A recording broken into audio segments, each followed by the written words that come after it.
जैसा कि आप सब लोगों को मालूम है कि पूरे देश में छात्रों का गूंज कार्यक्रम चल रहा है और ये कैंपेन इस देश में जो शिक्षा व्यवस्था है, जो आईसीयू में पहुंच गया है, उस शिक्षा व्यवस्था को बदलने की, उसको सुधारने की, उसको बेहतर बनाने की मुहिम है।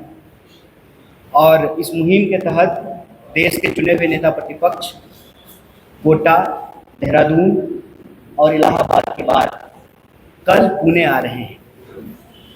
और कल ही कांग्रेस वर्किंग कमेटी ने ये फैसला लिया है कि छात्रों का गूंज कार्यक्रम आने वाले दिनों में देश के सभी छोटे बड़े शहरों में, लगभग 800 शहरों में यह छात्रों का गूंज कार्यक्रम होगा। और इसके तहत ही कल नेता प्रतिपक्ष पुणे आ रहे हैं।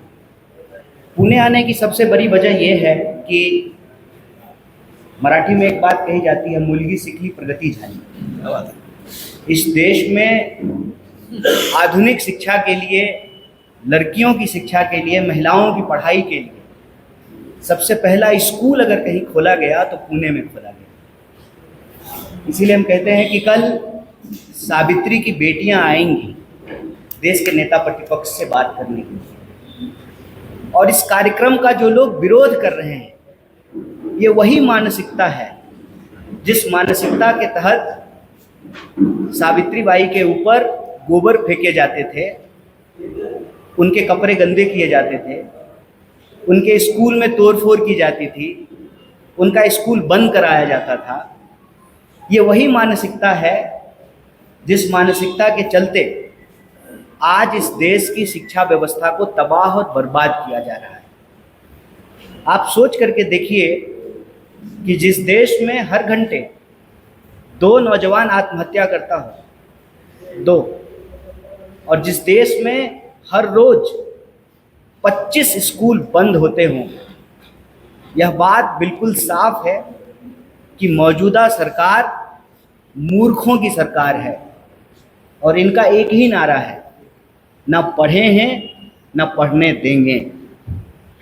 खुद की डिग्री फर्जी है, इसीलिए ये पूरी की पूरी शिक्षा व्यवस्था को फर्जीवाड़ा में तब्दील कर देना चाहते हैं। इनको खास फर्क नहीं पड़ता है, क्योंकि इनके बच्चे बाप और माँ के लूटे हुए पैसों से विदेश में जाकर के पढ़ाई करेंगे। लेकिन अगर देश में रोज 25 स्कूल बंद हो रहे हैं तो किनके बच्चे नहीं पढ़ पाएंगे? वही बच्चे नहीं पढ़ पाएंगे जिनको पढ़ाने के लिए सावित्री बाई फुले ने सबसे पहला स्कूल पुणे में खोला था। इसीलिए कल नेता प्रतिपक्ष पुणे में आकर के सिर्फ लड़कियों से बात करेंगे और यहाँ से पूरे देश को ये संदेशा देने की कोशिश करेंगे कि शिक्षा हमारा अधिकार है। आज इसको विशेषाधिकार बनाया जा रहा है। ये फंडामेंटल राइट है, इसको आज प्रिविलेज बनाने की कोशिश की जा रही है। आप बताइए कि अगर ग्रेजुएशन के लिए 30 लाख रुपया खर्च करना पड़े, वो 80 करोड़ लोग जो 5 किलो अनाज लेने के लिए लाइनों में लगे हुए हैं, क्या उनके बच्चे 30 लाख रुपया देकर के ग्रेजुएशन कर पाएंगे? और ग्रेजुएशन करने के बावजूद 10 साल में 152 बार पेपर लीक हुए हैं। 152 बार, मतलब कोई ऐसा महीना नहीं है कि इस देश में कहीं ना कहीं पेपर लीक ना हो रहा हो। अभी पुणे म्युनिसिपल कॉरपोरेशन का पेपर लीक हो गया है, इससे पहले महाराष्ट्र का एक और पेपर लीक हो गया। तो हर रोज पेपर लीक हो रहे हैं, रोज विद्यार्थियों की आत्महत्याएं हो रही हैं, रोज 25 स्कूल बंद किए जा रहे हैं और शिक्षा धीरे धीरे लोगों के पहुंच से दूर होती जा रही है।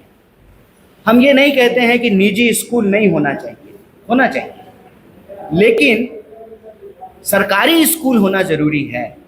और सवाल ये बनता है कि सरकारी पैसे पर देश के सरकारी प्रधानमंत्री लाल किले के प्राचीर से ज्ञान बकते हैं, लेकिन उनके मुंह से एक शब्द नहीं फूटता है कि इस देश में रोज 25 स्कूल क्यों बंद हो रहे हैं।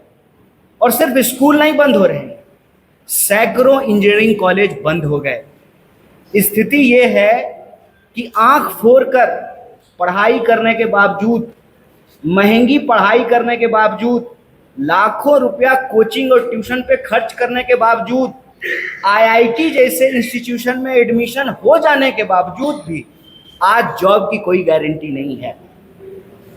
एक साल में 1 लाख लोगों को भी जॉब नहीं मिल रहा है।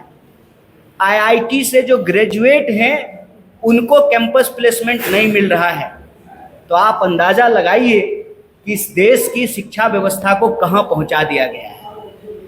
अव्वल तो आपके पास यदि पैसा नहीं है तो आप अपने बच्चों को नहीं पढ़ा सकते हैं। एलकेजी में एडमिशन के लिए उतना डोनेशन लग रहा है जितना तक में कॉलेज का एडमिशन हो जाता था। माँ बाप परेशान हैं बच्चों का एलकेजी में एडमिशन कराने के लिए। बच्चों का एडमिशन लेने के लिए माँ बाप का इंटरव्यू लिया जाता है। बताइए, बच्चे को पढ़ना है ना कि माँ बाप को पढ़ना है? अगर किसी का माँ बाप मूर्ख है, वो अपनी पढ़ाई नहीं कर पाया, तो क्या उसके बच्चे को पढ़ने का अधिकार नहीं है? गृह मंत्री का बेटा क्रिकेट नहीं खेलता है लेकिन वो बीसीसीआई का सेक्रेटरी बन सकता है, लेकिन इस देश में गरीब का बच्चा पढ़ाई नहीं कर सकता है। पढ़ाई इतनी महंगी कर दी गई है कि आम लोगों के पहुंच से शिक्षा दूर हो गई। किसी तरह से जमीन बेचकर, पेट काटकर, अपने सेविंग्स को खर्च करके अपने बच्चों को आप पढ़ा भी लें तो ऐसी मूर्खों की सरकार है कि इनसे 10वीं का एग्जाम नहीं लिया जाता है।